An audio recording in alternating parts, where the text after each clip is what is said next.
parabenizar a deputada federal, professora Luciane Cavalcante, do PSOL aqui de São Paulo, que tem feito a luta, que tem sido a principal lutadora, a principal representante da luta em defesa do descongelamento da evolução funcional da época da pandemia. Um momento importante na luta do Descongela Já.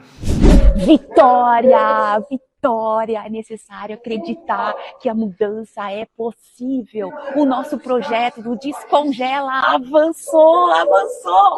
Hoje, eu, professora Luciane Cavalcante, deputada federal, participei como líder do meu partido, que é o PSOL, da reunião do Colégio de Líderes. E ali eu fiz uma defesa para que o presidente da Câmara Federal já designasse